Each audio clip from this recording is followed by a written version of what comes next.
Alright guys, let me just see if I can fix the lighting on this video. I don't think you can. Oh, and I've got a low battery coming up. Let's see if we can do this. Let's add a filter, should we? Shan't we? Shall we? I don't know, just got back in from work. There we go, we'll apply that. No, I don't want to end the stream. Going off to a great start. Alright then. How do I get that off? I don't know. Go away.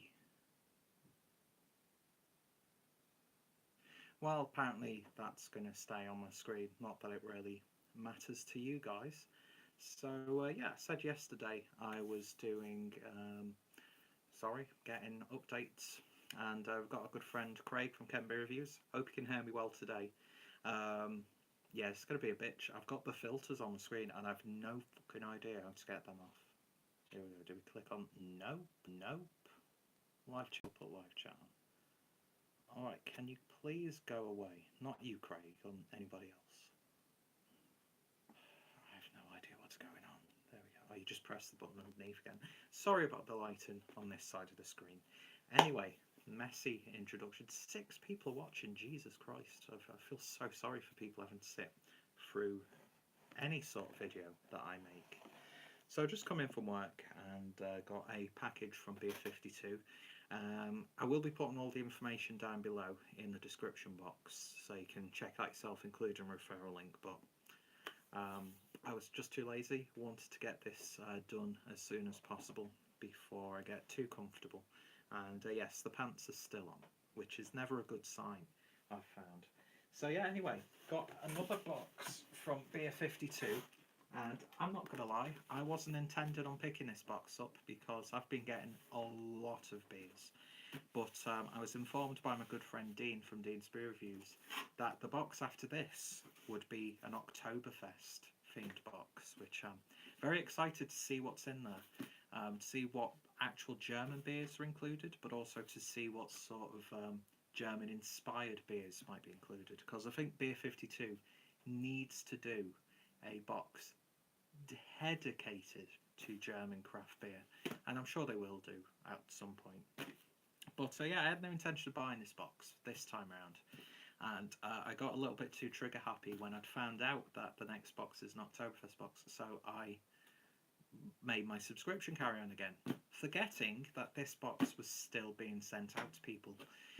So Beer52, I brought up with them to see if I could postpone it, but unfortunately by the time my messages got to them, they had sent it off. They were really apologetic about it, even though it was my issue. So yeah, the customer service from Beer52 I've found has been fantastic, and I've been a very awkward bugger since I first started subscribing. I think there's every second box I'm emailing them about an issue on my end because of my own stupidity and ignorance. But yeah, so fingers crossed they're going to push forward that next box so I get it as soon as possible as well, but we shall see. But yeah, cannot fault Beer52 at all.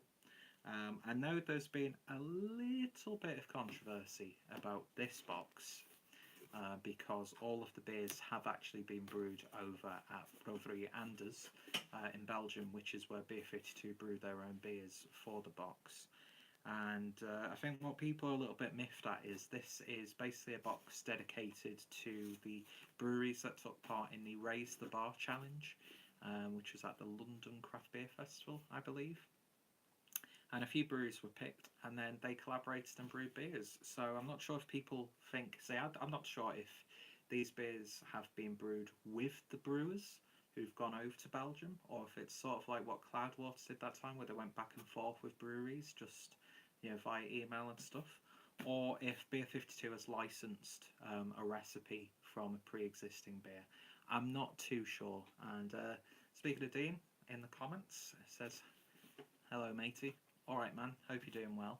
And Dean, if you clearly are watching because you just commented, if there are any beers in this box, because I know we were talking about it, even though we are going to be doing some Oktoberfest reviews, Dean, if there are any beers, I'll be messaging you after this anyway, in this box that you have that you'd be interested in, that's another couple of live reviews potentially down the line, or we could do that before we do the Oktoberfest.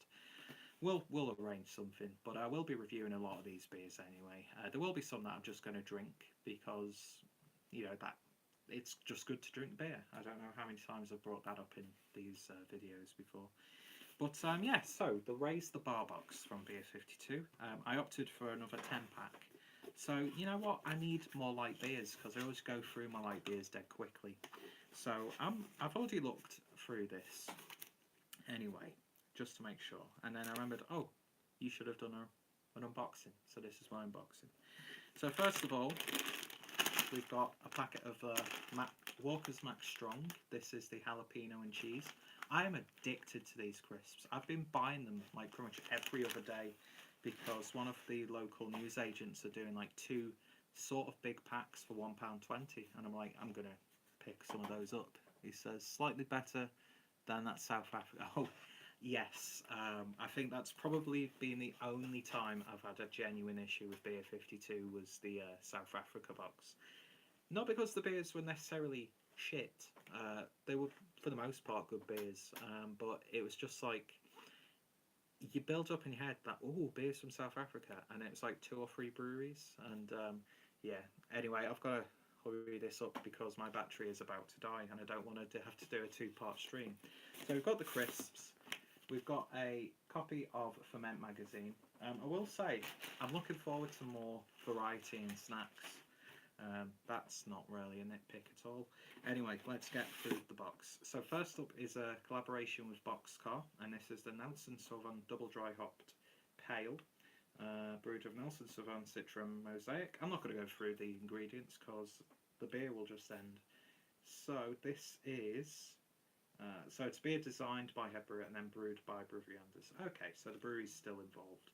But yeah, this is a 5.6% pale ale. Beautiful artwork, though you can't really see it because of the glow. Then we've got another one from Boxcar, and this is the Amarillo and Oaxaca IPA, coming in at 6.4%.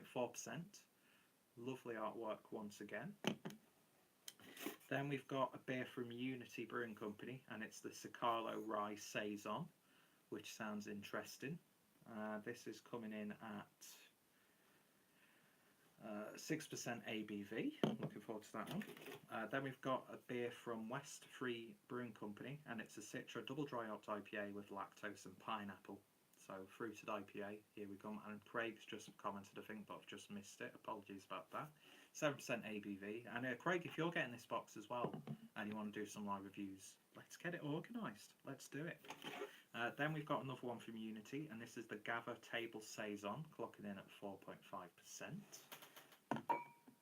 Got no space on the table. Another Unity beer, and this is the Echoes Belgian Export Stout at 7.4%, which sounds absolutely lovely. Beautiful artwork on those Unity bottles. Then we've got another West Free Brewing, and this is a Dipper Double Dry Hopped with Amarillo and Mosaic, clocking in at 8.5% ABV. Looking lovely on the label.